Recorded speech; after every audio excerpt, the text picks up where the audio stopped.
Hey my guys, I feel I have to make another video today, even though I have posted a lot of material that just reflects rapid changes. Um, just to give you context, roughly for me, I believe my narcissistic, my exit, my exit was 3 years ago. And these experiences might resonate with a lot of people, that we rapidly let go of possession, property, home, family, money, pets, cars, self concepts, friends, everything, rapidly. One day we say, I will never let this one go. Next day it's gone. And we have to jump, like taking 3 steps at once. And yeah, it's just rapid changes. It's like letting go control in when you're on an avalanche, when you're riding an avalanche, you need to let go control in order to maintain control in some way. And there are times where you just focus on surviving by functioning in society to not be pushed out of society. Then we focus just on a rigid sport, physical, disciplined times where we just work out a lot. Then it might be that we go through fastening. A lot of people perceive it as a spiritual awakening, beginning to understand, Carl Jung's philosophy of individuation. Then we educate ourselves about narcissism and so on. And then, there are different things where we focus on. And sometimes we go into phases of recovery of whatever it is. Maybe it's a sport wellness thing, but then it might get too extreme. Then we start suddenly going through internal shifts, educational triggered shifts of self understanding, and then again letting go. And I just want to say that these experiences can be very rapid, and then going into phases of recovery or something, and then being rapid again. Now, what happened today is I was going for a walk and I had a scary thought of what Professor Sam Vaknin would think about Jesus and that he might have compared him to a narcissist. I don't know where that thought came from. And as we all know, the YouTube algorithm can read our thoughts. In the next video I stumble across, of course it had to be this. I anticipated it and it happened. I found it. Now, I don't want to prove anything. By the way, disclaimer. The disclaimer comes a little bit late, but if your self-concept is deeply rooted in biblical truth or in the figure of Jesus Christ, then maybe this video you should end it now. But I will not convince. My goal is not to convince anyone about my opinion. What I'm gonna do is I am determined. I have a lot of determination, and you could say I have a radical approach to individuate, probably. Yeah, that's enough of a disclaimer now. And I don't want anybody to follow me. I'm not, I'm sharing my experience. And then and I was scared of the thought. I was scared of the thought of this blasphemous thought of applying my knowledge of narcissism to Jesus. Just a day before, I found Jesus to be the opposite of a narcissist. I saw him as the epitome of love. I identified myself a lot with the archetype of Jesus, to be honest. But I have also observed things. I observed, because I know Nietzsche, the philosophy of Nietzsche, I observed that Nietzsche, Friedrich Nietzsche, German philosopher, was impressed by narcissistic and psychopathic figures like Wagner, the music of Wagner. He was a good friend to him and he was impressed by him. But then they got into some struggle and divorce, they took different ways then. He was also impressed with Napoleon Bonaparte. All these people, especially also Napoleon, these are all self-defeating narcissists, okay? And Nietzsche was also deeply impressed with Jesus.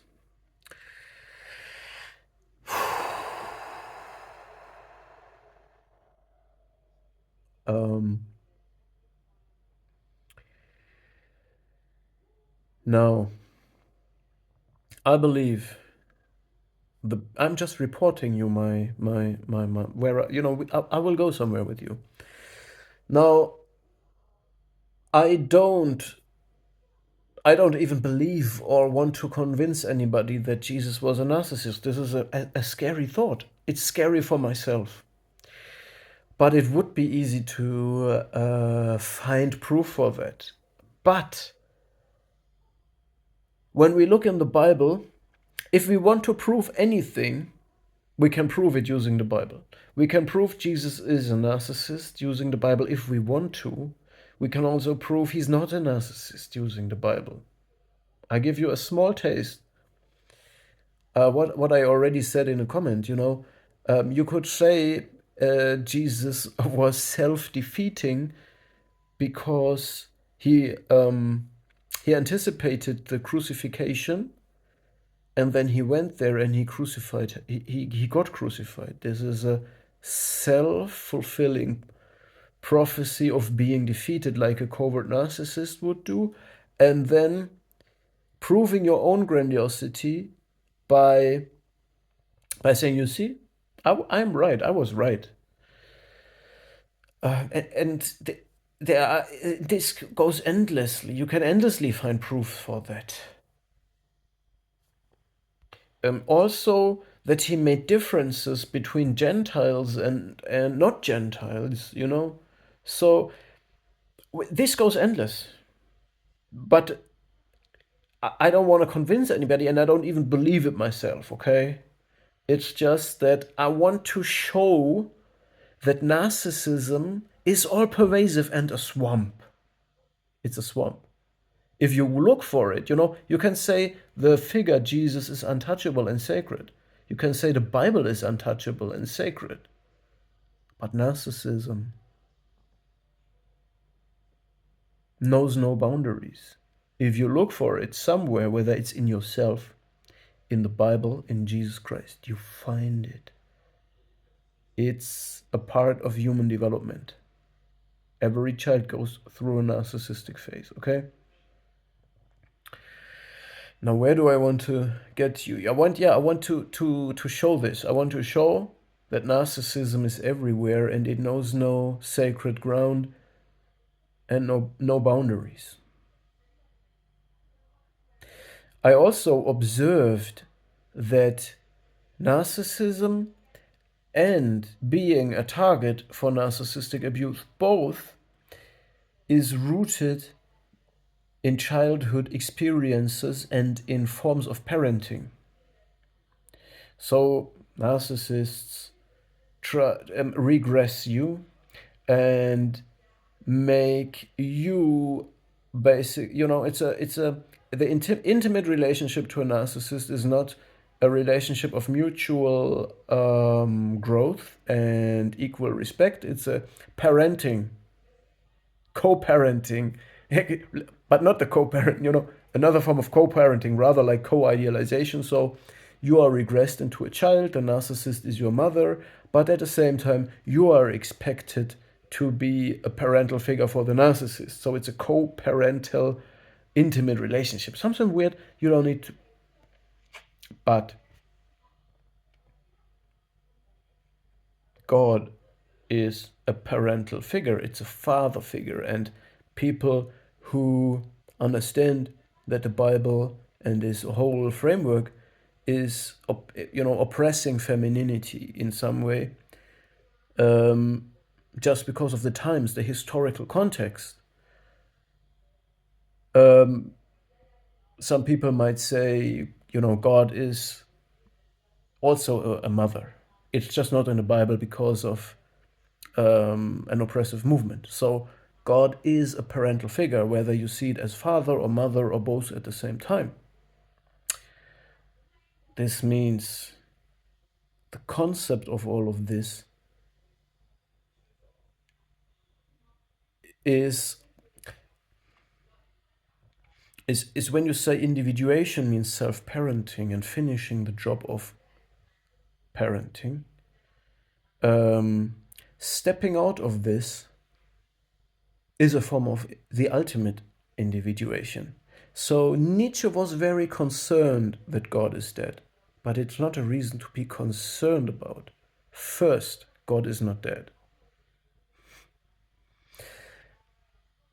Second, it's a great chance to, if you are in a certain point of individuation and power, you might take this, you might try to walk on your own. You can see, the narcissistic abuse is, sorry, I'm jumping in a little bit because I'm really also tired now. Narcissistic abuse is the ultimate betrayal.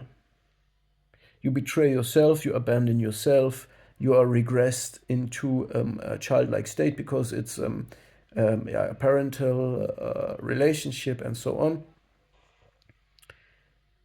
Then therefore, after this abuse, you might tend to feel the spiritual awakening and all the things that I claimed, but also you might identify with Jesus Christ very much because you're looking, and God, because you're looking for someone to parent you now.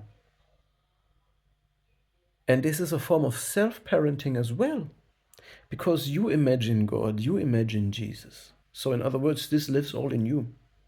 And Jesus also said, ye are gods. But this again is a grandiose image if you say, I am God. This, I want to show you that narcissism is all pervasive.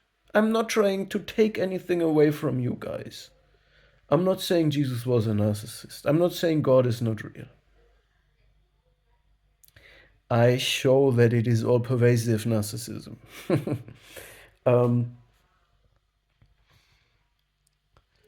See, it's hard to believe that God is sitting on a throne surrounded by cherubim or these angels that are covering their eyes, singing. And then there is the next layer of angels and the whole ministry of angels around him. It's hard to believe that this is a reality. But it is a concept or an archetype or a beautiful fantasy. It must not be necessarily a bad fantasy, or it's a kind of a coded message of energies out there. So what? If you like it, you like it.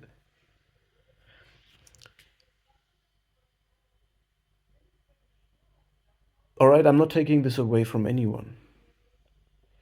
Prayer might be a very effective way of vocalizing, of manifesting, of creating goals and fantasies that can lead to action, or whatever. It might be very worthy. I don't want you to give this up, but let's say you feel love to God, you feel love to Jesus, and you feel it reflected, whatever. The feeling is the real thing.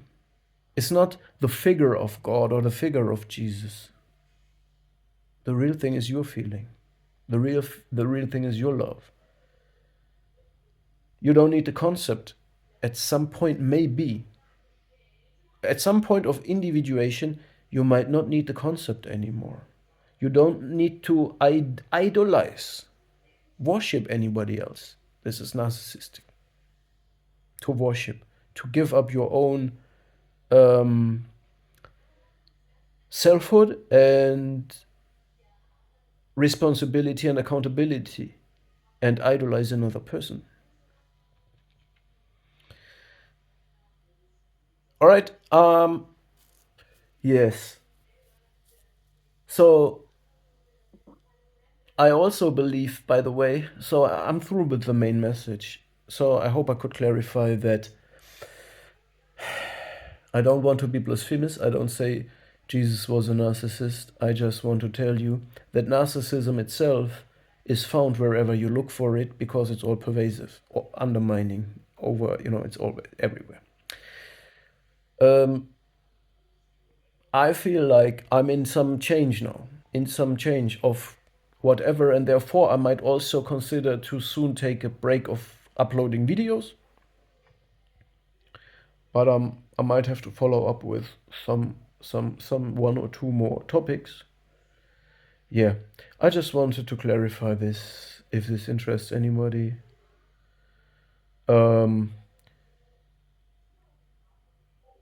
Yeah. Right. Where we might go, or where I might go, is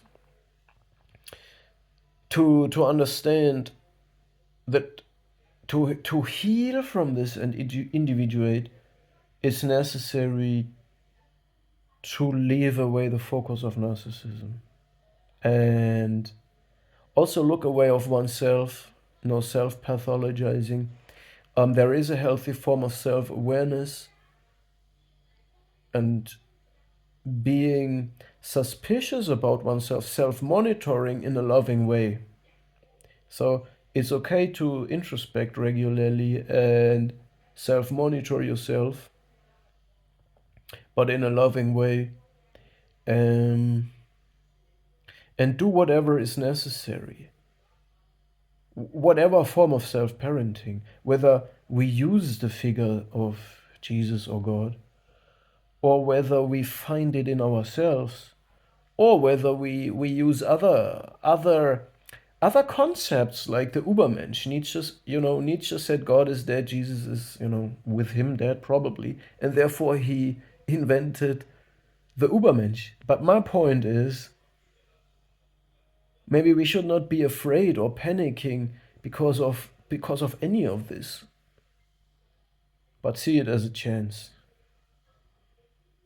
and just create the healthy fantasy, whatever it is, whatever we want. Okay? That's all I'm saying. Jesus is not exactly the way he is in the Bible, maybe. Maybe we can update him. Maybe we can create him the way we want or what we see. So let me frame it this way. We should not look for narcissism anymore after we learned about it enough,